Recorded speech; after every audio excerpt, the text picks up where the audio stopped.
হঠাৎ করে কেন তোমার লাউড স্পিকার খুলে নেওয়া হচ্ছে মন্দির, মসজিদ, গির্জা থেকে? মানুষের মনে কিন্তু একটাই প্রশ্ন এখন প্রশাসনের কাছে, প্রশাসন কেন মাইক খুলে নিচ্ছে মন্দির, মসজিদ, গির্জা থেকে? এটা কি কোনো নতুন বিল এসছে? রাজ্য সরকারে কি, লোকসভায় কি, বিধানসভায় পাস হয়েছে? না এই বিলটা, এই আইনটা আগে থেকেই ছিল? এরকম অনেক প্রশ্ন আসছে মানুষদের কাছে, মানুষের মনে। তো সেইগুলো নিয়ে একটু আলোচনা করব আজকে। তো দেখতে থাকুন, লাস্ট পর্যন্ত দেখবেন।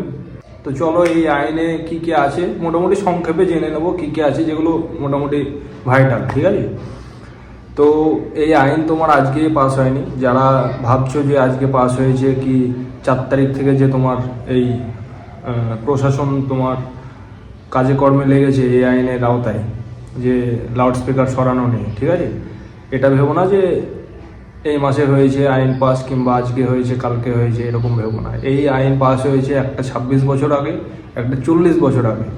যেটা 40 বছর আগে হয় সেটা এনভায়রনমেন্ট অ্যাক্ট 2086, এই 1986, আর একটা নয়েজ পলিউশন রুলস 2000। তাহলে এতদিন কেন কার্যকর করা হয়নি? এটা একটা প্রশ্ন থেকে যায়। তো এখন হঠাৎ করে কেন কার্যকর করা হচ্ছে, এটাও একটা প্রশ্ন চলে আসে, তাই না? আমার মনে হয় যে তোমার এতদিন হয়তো অন্য সরকার ছিল, তারা এটাকে ইগনোর করেছে, এই সরকার এসছে, তারা এটা কার্যকর করছে, এইটুকুই আমি বলতে পারি। অন্য কিছু আমি আর বলবো না, ঠিক আছে? তো নিয়মে ফার্স্টেই তোমার কিছু জায়গা যেগুলো ভাইটাল, আমি সেগুলোই বলছি।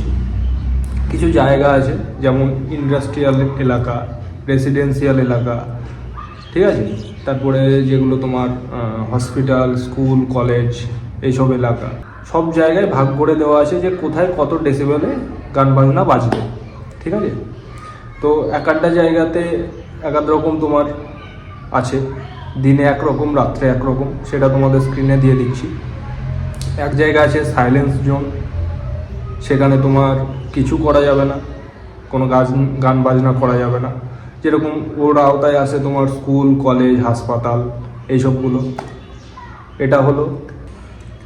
আর একটা যেরকম ভাইটাল নিয়ম আছে, যে লাউড স্পিকার কিংবা ডিজে এরকম কোনো বাদ্যযন্ত্র যদি প্রশাসনের কাছে অর্ডার না নিয়ে বাজায়, তাহলে সেটা তোমার এই আইনের আওতায় আনা হবে, ঠিক আছে?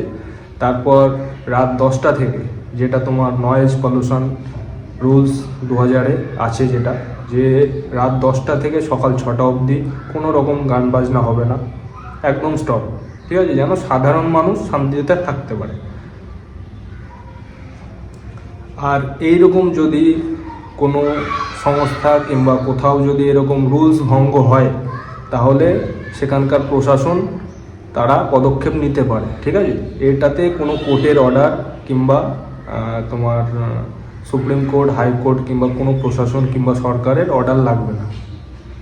কেউ কেউ বলছে, দেখতে পাবে যে তোমার প্রশাসনের অর্ডার আছে, সরকারের অর্ডার আছে, তোমার হাইকোর্টের অর্ডার আছে, না সুপ্রিম কোর্টের অর্ডার আছে, আমাদের লিখিত দিন, ঠিক আছে? এটার উপরে আমি বলছি যে এরকম নিয়ম ভঙ্গ করলে প্রশাসনের অর্ডার কিংবা কোর্টের অর্ডার লাগবে না। তারা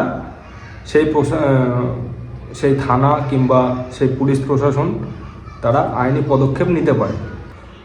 তারপর তুমিও অভিযোগ জানাতে পারো, এরকম যদি কোথাও ডিজে বাজে সারাদিন, কিংবা লাউড স্পিকার বাজে সারাদিন, যদি বাজে, তারা নিয়ম ভঙ্গ করে রাত্রিবেলায় বাজাচ্ছে, ঠিক আছে? তুমি অভিযোগ করতে পারো, তুমি পুলিশ প্রশাসনের কাছে করতে পারো, তারা পদক্ষেপ নেবে, তাদের পদক্ষেপ নেওয়ার দায়িত্ব আছে, ঠিক আছে?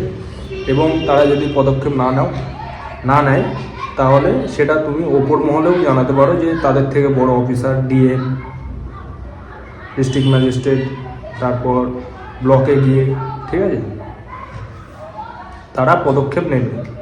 যদি সেরকম দেখে হ্যাঁ নিয়ম ভঙ্গ হচ্ছে বা হবে, তারা পদক্ষেপ নিতে পারে, তারা লাউড স্পিকার খুলেও দিতে পারে।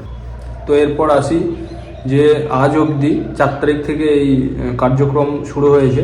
তো তোমার আজ অবধি 1279টা মসজিদে মাইক খোলা হয়েছে, লাউড স্পিকার খোলা হয়েছে, ঠিক আছে?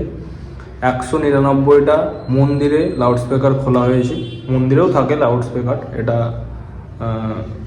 সবাই জানে, কিংবা কিন্তু সব মন্দিরে থাকে না, তোমার হয়তো 50% মন্দিরেও নেই হয়তো, আমি এটা মনে করি। তো সব মিলিয়ে যে জাতি ধর্ম নির্বিশেষে মন্দির, মসজিদ, গির্জা সব কিছুতেই খোলা হচ্ছে প্রশাসনের দিক থেকে। কোনো কোনো ধর্মীয় প্রতিষ্ঠানগুলো তারা অবজেকশন জানাচ্ছে যে এটা ঠিক না, এরকম তোমার মাইক খুলে নেওয়া, লাউড স্পিকার খুলে নেওয়া, ঠিক আছে। তারা আইনের আওতায় আসার চেষ্টা করছে যে আমরা হাইকোর্টে যাব, সুপ্রিম কোর্টে যাব। হ্যাঁ, তারা যেতে পারে, তারা কোর্টে গিয়ে বলতে পারে যে আমরা লাউড স্পিকার খুলবো না, কি আমরা পরে খুলবো, কি আমরা আওয়াজ কমিয়ে দেবো, সেটার আপিল করতে পারে।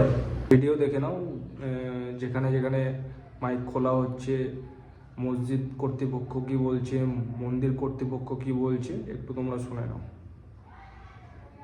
बीजेपी का कम्युनल एजेंडा का अंश है, वही कर रहे हैं। मुसलमान लोगों को रहने नहीं देगा, मुसलमान को नाम और निशान मिटा देगा। हम तो निंदा करते हैं इसको। আমি জানি না কে করাচ্ছে, কেন করছে। সরকারের নির্দেশিকা, সেটা সবাইকে মানতে হবে। যদি কেউ জোর করে খোলায়, সেটা কথা বলা উচিত, ঠিক নয়। আর সব জায়গায় মাইক লাগানোর অনুমতিও নাই। মন্দিরে, মসজিদে সব জায়গায় মাইক লাগাতে হবে কে বলেছে? যখন এই ধর্মের কাজ শুরু হয়েছে, ভগবান এসছেন, প্রফেটরা এসেছে, তখন থোড়াই না মাইক ছিল। তো সেই জন্য অন্যের ডিস্টার্ব না হয়, সেই জন্য সাউন্ড কন্ট্রোলে থাকা উচিত। এটা সরকার বলেছে, সেটাই সবার মানা উচিত।